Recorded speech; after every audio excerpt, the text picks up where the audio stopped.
Legal, Felipe, mas eu vi que na sua carteira lá, eu falei muito mais agora de equity, de empresas, mas eu vi que você tem ali 50% em bonds. Sim. E você tinha essa dúvida aí do que é bond. Você tem realmente 50% em dívida, né? Sim. E aí minha pergunta era, vamos supor, eu diversifiquei em 50-50, mas eu queria que você explicasse um pouquinho mais o que são os bonds mesmo, né, comparado ao equity, se um é melhor ou é pior, ou se, de novo, voltando àquela questão de estratégia, eu olho para o lado da corrida e sei, isso aqui é melhor porque vai me dar um resultado assim, ou porque eu vou tomar um risco, e aí eu não sei o que é melhor e no teu ponto de vista, se essa divisão 50-50 é correto, ou se é melhor mais para um ou mais para outro. Eu queria saber um pouco mais aí do teu Felipe, parecer. vou te responder como, assim, eu sempre respondo às pessoas assim, em vez de falar para você o que é ideal, é te explicar mais ou menos como isso funciona, que aí você vai saber exatamente como que você está administrando. Até para analisar isso futuramente, né? Ou conversar com... Exatamente, lá com o seu assessor lá de investimentos, Sim. né? Que ele é suíço mesmo, né? Isso. Ele é lá na Suíça. Lá na Suíça. Então, quando eu vi lá, você mostrou equity e bonds, né? Assim, no nosso linguajar aqui no Brasil é ações e renda fixa, renda variável e renda fixa. Equity vem de participação lá do patrimônio líquido. Sim. E bonds é dívida. É porque nos Estados Unidos chamam de bonds. Aí tem os bonds corporativos, que é crédito privado, né? E tem os bonds que pode ser inclusive os títulos do Tesouro Americano ou do país lá que está investindo, que aí são dívida pública. Então, na realidade, eu sempre explico assim, você tem um dinheiro no bolso, né? Sei lá, tá lá com R$1 milhão. Aí você fala assim, bom, agora eu preciso fazer esse dinheiro render. Eu tenho duas opções. Se eu fosse dividir só em duas, né? Como é a sua carteira que está calibrada, eu tenho duas opções. Eu posso emprestar esse R$1 milhão para alguém, ou eu posso pegar esse R$1 milhão e comprar partes de sociedade nas empresas aqui. Qual que é a diferença? Risco, né? Ser sócio é muito mais arriscado que ser credor. Porque o credor, a menos que haja inadimplência, você tem um contrato de empréstimo, quando você compra, o investidor não vê nada disso, tá? Mas o que está por trás disso é exatamente isso, como se você estivesse emprestando dinheiro para alguém. Porque quando você compra um título, já aquele título é como se fosse o contrato. Comprou uma debenture, é um contrato de dívida lá que a empresa tem com você. Comprou um título do Tesouro, é um contrato de dívida que o Estado tem com você. Então, você toma a decisão de ser credor. Por que tem um risco menor? Porque é um contrato, desconsiderando que as pessoas, as empresas vão ficar inadimplentes, você tem um fluxo estável de pagamentos, né? Sim. Prestei esse R$1 milhão e ele vai me pagar 100 de 10 mil. Então, a menos que ele fique inadimplente, você tem aquele fluxo garantido. E quando você vai comprar partes de empresa, sociedade de empresa, você não tem um fluxo garantido. Você tem uma promessa, né? Você está comprando porque você acha que aquela empresa vai dar mais lucro e tal, então ela vai distribuir mais dividendos. Só que você não tem nada assinado, a empresa não assina nada. Fala, ó, Felipe, é baseado no resultado dela. Todo mês aqui eu vou mandar 10 mil para você, que é o que o contrato lá do credor está te prometendo. Então, aqui eu tenho uma expectativa, mas não tenho nada, sólido, né? Nenhum contrato aqui que obrigue a empresa. A empresa só vai distribuir para mim se ela der lucro. Então, você tem um risco que se ela não der lucro, ela não vai distribuir. Ou se ela der um lucro muito menor, você vai receber muito pouco. Então, por isso que ele tem um risco maior e ele oferecer um retorno maior. Então, isso é risco, né? Quando você calibrou sua carteira, seu gestor lá do seu patrimônio fala assim, ó, vamos deixar, Felipe, 50% do seu patrimônio aqui em renda fixa, correndo um risco, aí a gente tem que olhar por dentro, mais baixo do que esse 50% que eu vou colocar aqui em ações. Né? Então, teoricamente é isso. Mas quando você entra na classe de ativo, aí você tem que olhar no detalhe. Então, sua primeira decisão é, quero ser sócio ou quero ser credor de alguém? Quero ser credor, compro dívida. Quero ser sócio, Perfeito. compro participações em empresas. E aqui, dentro dessas classes, é aquilo que eu expliquei mais já um pouquinho das ações, né? Que aí você tem que olhar as empresas. Tem empresa que tem mais risco, tem empresa que tem menos risco. Assim como títulos de dívida. Comprou um título do Tesouro, que a gente chama título de risco, porque o Estado não vai te dar o cano. A lógica que eu sempre explico aqui é porque não tem porquê, né? Ele imprime dinheiro. Né? Imagine, se tivesse uma máquina de imprimir dinheiro no seu quarto, você não ia ficar devendo ninguém, né? Você ia pagar todo mundo. Tem como te enganar. Né? Então, por isso que é considerado livre de risco. Mas aí, que é o de menor risco da economia. Mas o seu gestor pode falar. Imagine que ele está comprando títulos do Tesouro aqui brasileiro. Ele fala, bom, mas a taxa Selic 2%, é muito pouco aqui, é livre de risco, mas é muito pouco. Quero correr um pouquinho de risco, eu quero ganhar mais do que esses 2%. Bom, então vamos comprar debênture, que é dívida de empresa. E aí dentro das debêntures, aí tem a classificação de risco das empresas. De cada uma aí, né? De cada uma, AAA, que é as agências de classificação de risco que fazem esse trabalho, né? A Fitch, a Moody's e a Standard Poor's. Então eles olham e falam, ó, essa empresa, risco baixo, sei lá, está olhando lá a Microsoft, AAA, ou seja, o risco de você tomar um cano da Microsoft é muito baixo. Então, vai te dar um retorno um pouco menor, mas melhor do que o do título do Tesouro, mas tem um pequeno risco, mas é pouco provável que ele te dê o cano. E aí, vai indo. Pode chegar naquela empresa pequenininha, opa, essa empresa é, sei lá, Triple C, já tem um risco um pouquinho maior. Por que eu compraria uma dívida dessa empresa? Porque ela dá um retorno maior. Ela tem um risco maior, para ela captar esse dinheiro, ela te oferece um pouquinho mais. Então, se a Microsoft ofereceu 5% ao ano, essa empresa, para captar, concorda que ela tem que oferecer mais? Sim. Senão ninguém vai comprar o título dela. Então ela fala, ó, Felipe, minha debênture aqui é 10% ao ano. É o dobro da Microsoft. Você, opa, isso aí rende bem mais. Tá, mas é porque tem um risco maior. Tem um risco muito maior. Né? Então, quando você olha essas classes de ativo, você olha isso, né? Cheguei no ponto de decisão, quero ser credor ou quero ser sócio? Não, são dois cenários completamente diferentes. Quero ser credor, olha o risco das empresas para quem você está emprestando dinheiro, ou o Estado, né? Perfeito. Quero ser sócio, olha o risco das empresas que você está comprando sociedade, né? Participação. Show. Beleza? É isso aí. Felipe, vamos passar para as perguntas? Vamos. Parece que o pessoal passou bastante pergunta. Vamos dar uma olhada aí o que eles mandaram. Bom, Felipe, eu posso sugerir uma pergunta aqui, não? Manda lá. Eu vou aproveitar, né, a sua presença aqui da celebridade para direcionar as perguntas que foram feitas para você, tá? Vamos lá. Hoje eu sou só o operador da mesa aqui. Tá ótimo. Então aqui tem uma pergunta aqui da Marisa Silva. Olá, quanto custa para um menino ou menina, né, que quer ser piloto? Felipe, sou sua fã. Obrigado, Marisa. Boa pergunta. Bom, hoje assim, eu vejo um piloto hoje que quer pilota, quer começar uma carreira no kart. Eu acho que a palavra que melhor define esse início é você ter consciência desse investimento inicial. Primeiro porque o automobilismo é um esporte caro, né? Desde o seu equipamento, vamos dar o kart como exemplo, você comprar um kart, né? Você tem que ter uma equipe que vai dar todo esse serviço do kart estar sempre bem conservado, em bons estados, né? Ter uma revisão de peça, né? Você vai querer competir, vai querer treinar, então tudo isso são custos, né? Então, eu acho que você ter consciência desse gasto inicial e saber planejar esse início no kart, como é que eu posso dizer? Ele tem que ter uma consciência muito fiel da família também, saber enquanto, né, você está disposto a investir nesse começo. E disso você consegue, dali então, surgindo resultados em treinos, corridas, que vem a questão de patrocinadores, ou às vezes você tem algum amigo da família que tem alguma empresa e ele pode contribuir. O trabalho do piloto com essa empresa já pode começar desde cedo, até então, né, um piloto saber honrar um patrocinador, ter um retorno de mídia. Então, tudo isso já é uma fase inicial, porém, são valores mais baixos, né? Mas eu acho que a consciência, tanto do piloto quanto familiar, em saber investir nesse processo inicial é importantíssimo, né? Para a gente não se iludir e saber a hora que, opa, meu limite era esse, né? Aqui é o máximo que eu posso conseguir. Porque no final ninguém quer ficar endividado ou se frustrar porque a gente não conseguiu cumprir um sonho. É impossível? Não. O kart é o berço aí do automobilismo e dali então as coisas só vão ficando mais caras, né? Esse funil ele vai ficando cada vez, né, menor, são menos pilotos que conseguem quebrar essa linha entre ser só um piloto e virar um piloto profissional. Conseguir viver do automobilismo, ter uma renda. Então, hoje, por exemplo, uma temporada no kart, você pode gastar de 100 mil a 300 mil reais, né? Dependendo de quantos campeonatos você vai fazer, quantos treinos. Então, de novo, nada diferente do que um planejamento e consciência nesses primeiros passos. Como tudo, né, Felipe? Tudo na vida tem um funil. Talvez o funil do automobilismo seja bem mais apertado, né? Bem apertado. Se a gente imaginar quantos...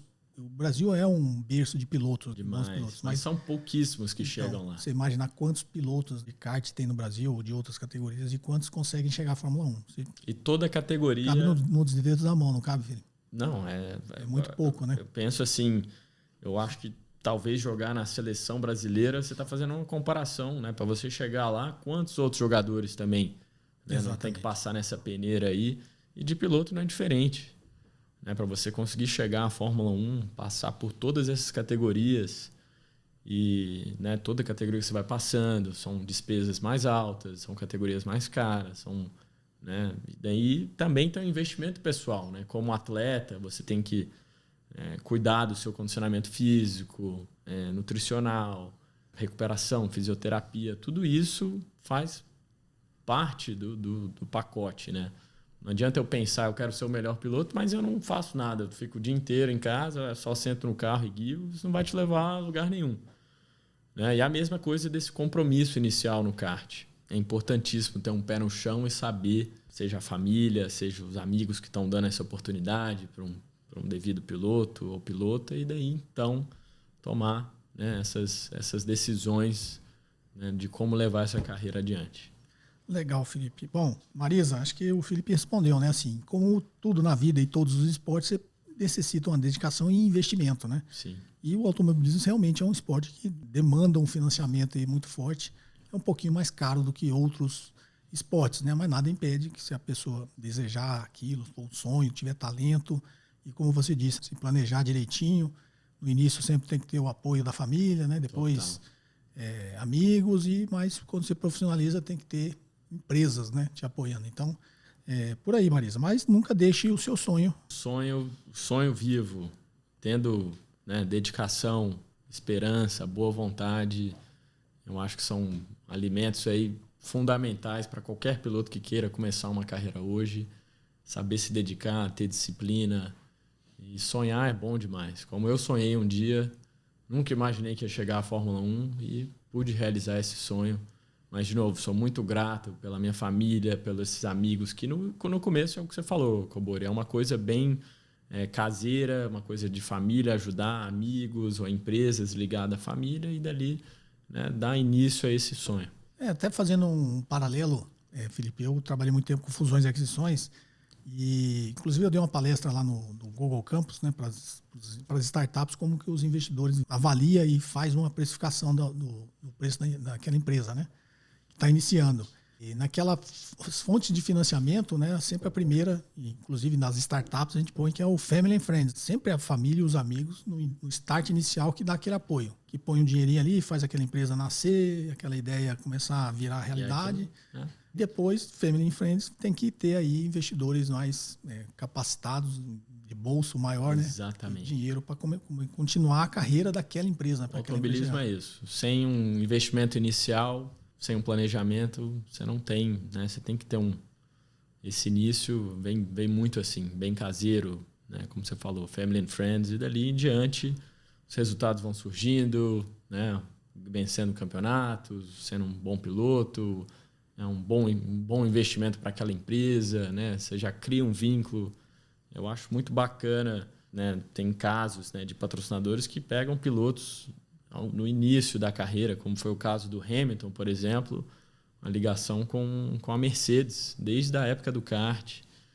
E eles apostaram nele e ele foi subindo toda a categoria, foi vencendo, teve essa conexão com a marca e hoje é um piloto aí multicampeão da Fórmula 1, fazendo história.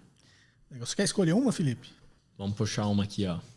Felipe Ferreira, o jogo interno da mentalidade é importante para o investidor, tanto quanto para o piloto? E aí, Cobori? Pergunta boa, hein? Essa é boa, hein? É mais ou menos o que a gente conversou aqui, né, Felipe? No início, né? A mentalidade que ele está falando é a convicção e a racionalidade que você tem para calibrar aí com a emoção, né? Eu acho que tem tudo a ver. Tem tudo a ver com aquele início de conversa que a gente teve aqui. Exatamente. Na realidade, o piloto, como investidor, né? Ele tem que saber o horizonte de prazo que ele tem que atingir o objetivo dele, né? No caso, o piloto é a temporada toda, e às vezes até mais, né? Você quer ganhar uma categoria, como foi você, né? Você ganhou a BMW, mas seu objetivo não era aquele, né? Você queria continuar ascendendo até uma coisa maior, né? Chegar naquele sonho que todo mundo, e graças a Deus você chegou, que é a Fórmula 1. Mas a sua temporada, para atingir esse objetivo, não era só a BMW. Exato. Né? E como uma corrida qualquer, às vezes se você estiver largando em primeiro ou segundo, é uma estratégia. Você está largando em 10º, o cenário já é outro.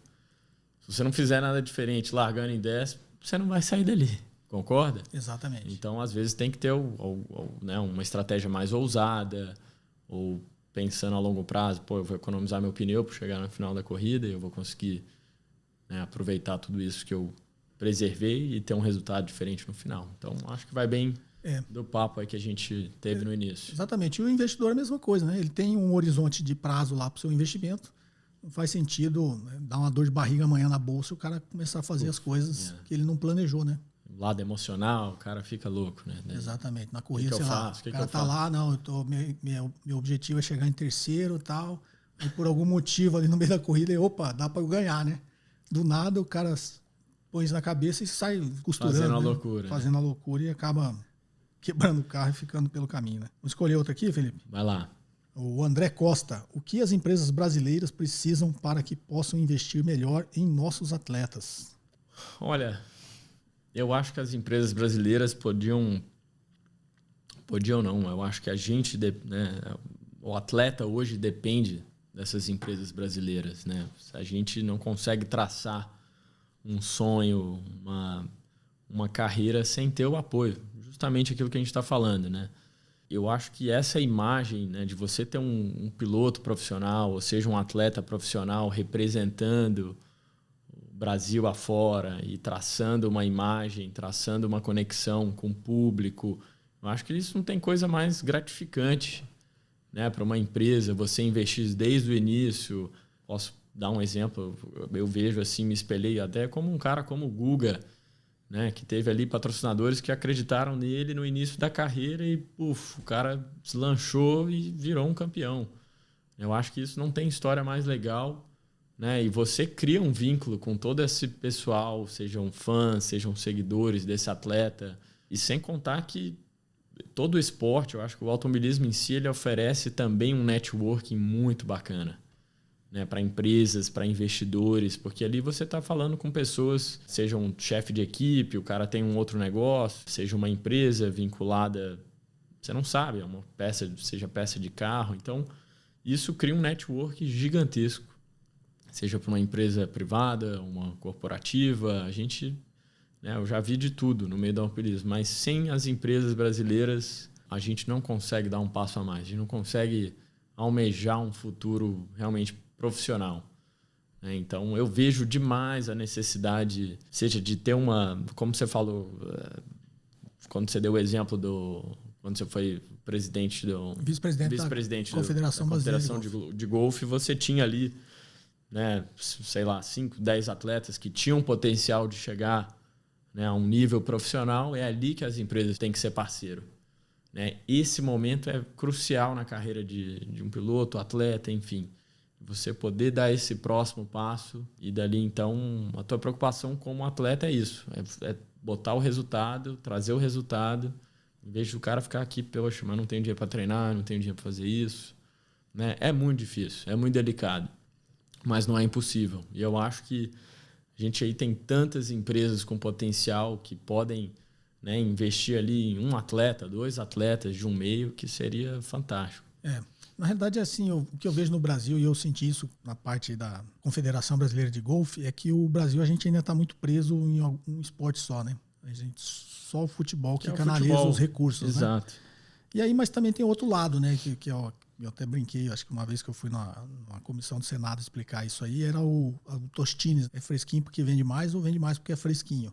Porque as empresas também não conseguem enxergar o retorno daquele patrocínio, porque aqueles esportes, tirando o futebol, não tem muito visibilidade, não tem muito retorno. Então, ele acaba sempre caindo no futebol, se ele quer aquilo lá.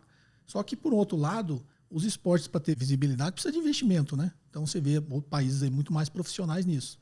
Então, deveria ter muito mais investimentos em todos os outros esportes, né? No Brasil, sei lá, por que não passa a categoria que você está correndo agora? Não é? Por que o Brasil também não desenvolve alguma... O Brasil é um dos berços aí dos bons pilotos, né, de automobilismo.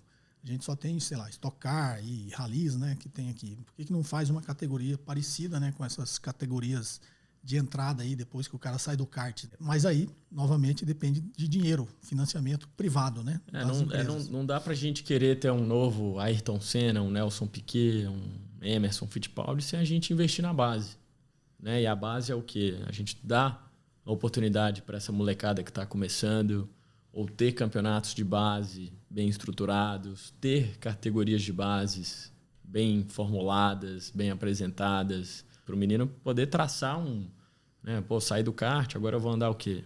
Fórmula 3? E aí, tem algum tem alguma ajuda nisso, né? Seja o governo, seja empresas particulares, enfim. Esse passo inicial, Felipe, parece que a gente é competente nisso, né? Porque o Brasil forma bons pilotos justamente porque parece que o kart é bem mais organizado, né? O kart sempre foi muito forte no Brasil. Muito forte, extremamente forte. E o piloto sai dali praticamente pronto já para fazer essa transição.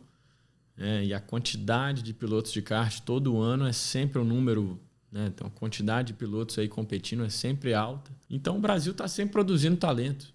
Não estou falando que eu tenho condições de estar na Fórmula 1. Tem vários outros pilotos aí que teriam condições de estar lá também.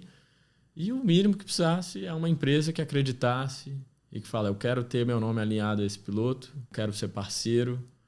E não é à toa que hoje a gente está sem piloto na Fórmula 1. Eu não vejo o interesse do próprio país em manter essa tradição. Mas, ao mesmo tempo, a gente está querendo ter um novo Ayrton Senna, um novo Piquet, enfim. Mas e aí, o que a gente está fazendo para isso acontecer? Exatamente. Não tem nenhum tipo de planejamento. Não tem um planejamento. E a gente não pode só culpar as empresas. A mídia está ajudando isso também, né? As emissoras, né? Quem mais está ajudando a esse propósito? Né? Eu acho que uma coisa só acontece quando tem várias pessoas querendo chegar naquele ponto. Não só um cara levantar a mão e falar, não, mas a gente só tem piloto ruim. Negativo, cara. Não é piloto bom você tem um monte. Mas condições de chegarem lá são poucos. Né? E o efeito que a gente está tendo é não ter... Eu fui o último piloto a entrar na Fórmula 1. Né? O Massa também, logo ali, né? Aposentou a carreira dele também. Teve uma carreira fantástica na Fórmula 1, Felipe. Mas eu vejo esse buraco. O nosso país tem uma história fantástica no automobilismo, tem uma história super legal na Fórmula 1, de toda passagem de pioneiros, pilotos que tiveram ali no início da categoria. E agora tem um buraco que justamente não preencheu pela essa falta de investimento, de dar continuidade na carreira de pilotos que tinham aí progressão, tinham projeção e potencial, mas sem o investimento tiveram que mudar essa trajetória. É isso aí, Felipe. Bom, espero que eu tenha um grande investidor, empresário escutando o nosso podcast aqui. Opa. Resolva aí investir aí nos atletas brasileiros, né? Exatamente. Felipe, eu vou, assim, quase todas as perguntas que eu vi aqui, de alguma forma, a gente cobriu no podcast, né? Ótimo. Eu vou pegar só essa última, mas eu vou fazer uma ligação com uma coisa que eu sei que você conhece bem também. Ele, na realidade, deve ser Matheus Pinheiro, Ele pergunta aqui a mudança de tendência dos esportes tradicionais para o meio eletrônico, esportes. Ele deve estar falando de videogame, né? Isso. Tem uma tendência, mas eu queria aproveitar que você respondesse com agora a Fórmula E, né? Os carros ali elétricos. Para o Matheus, né? Pinheiro, Isso, né? Matheus. Bom, o que eu vejo essa transição? Que eu acho que abriu um novo leque aí, uma nova janela no automobilismo, que é o automobilismo virtual, né? As categorias de esportes. Hoje em dia, você comprar um equipamento, né, de videogame, de você ter ali todo o equipamento, o setup de um bom computador, uma boa tela, um bom simulador. Esse mundo cresceu tanto que hoje você tem campeonatos profissionais com premiação, né, seja premiações em dinheiro, sejam premiações, o cara que ganhar um campeonato ali de uma corrida virtual, ele tem a chance de testar um carro de corrida.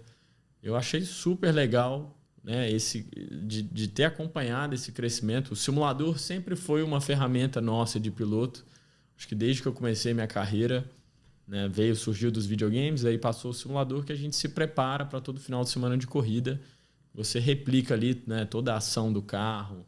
Praticamente é um pré-evento que você já, né, se prepara como um treino. E isso foi traduzido, né, no meio de esportes, que hoje são as corridas virtuais, e esse mundo está bombando. Custa menos, porque você compra um equipamento, está dentro de casa. Eu acho que várias montadoras e empresas viram isso com a oportunidade também de trazer o pessoal jovem que almejam estar ligados ao automobilismo, ou que querem ser profissionais um dia.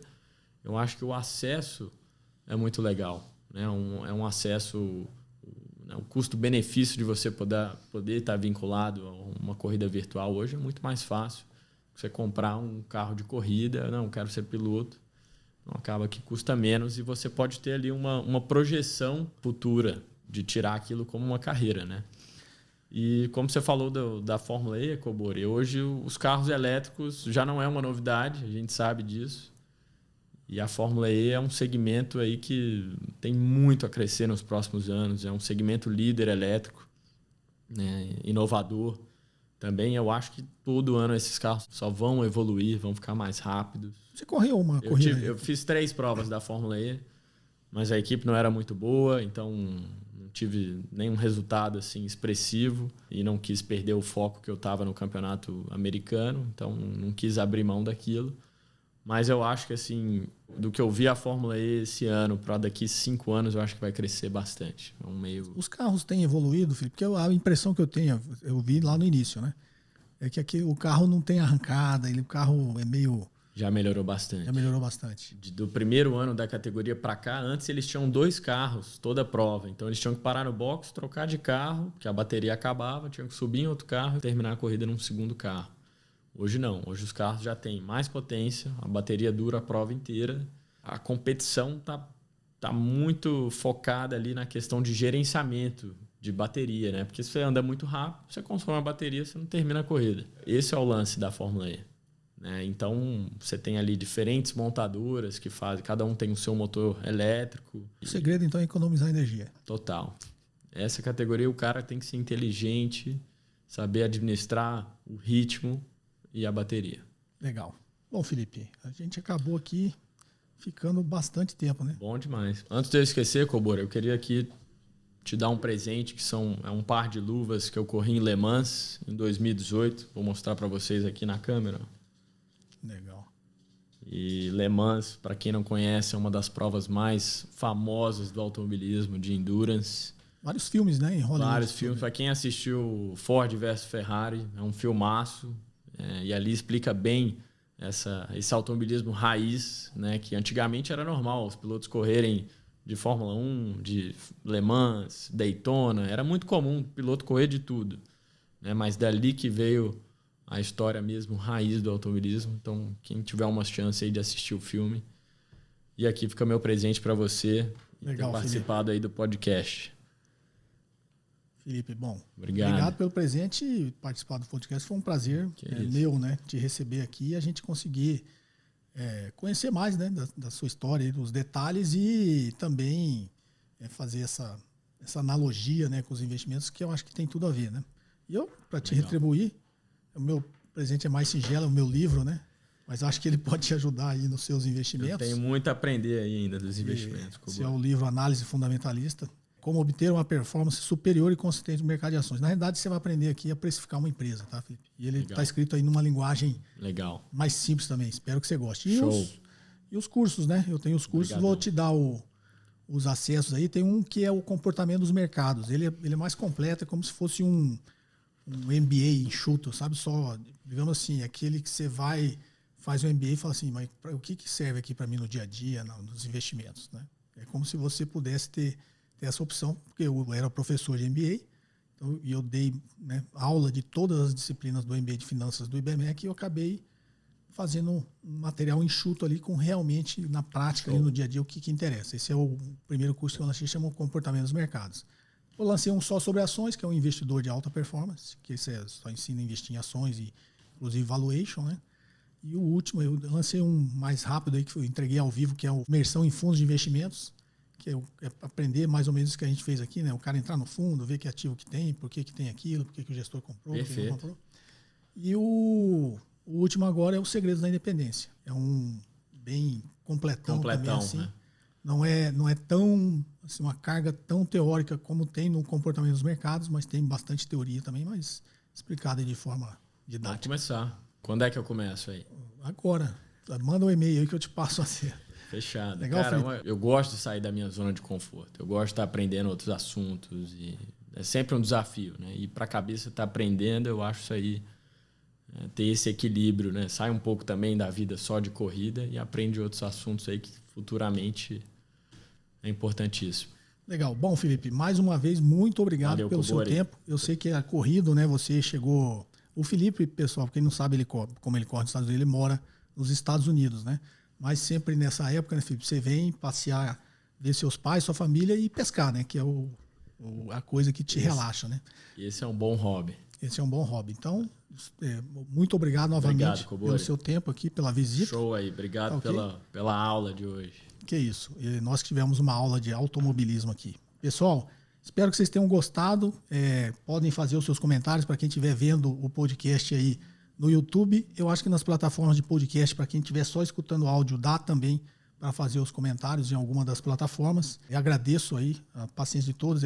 A gente aproveitou o máximo o Felipe aqui. Ficou um podcast bem grande, né? Talvez a gente coloque até em 2 partes. E para quem quiser agora participar, né, dos outros podcasts, é só mandar uma pergunta via áudio ou texto para o WhatsApp 61 981 17 0005. Tá ok? Um forte abraço e até o próximo episódio. Valeu. Você ouviu mais um episódio de JK Cast, o podcast de economia, finanças e investimentos com José Cobori.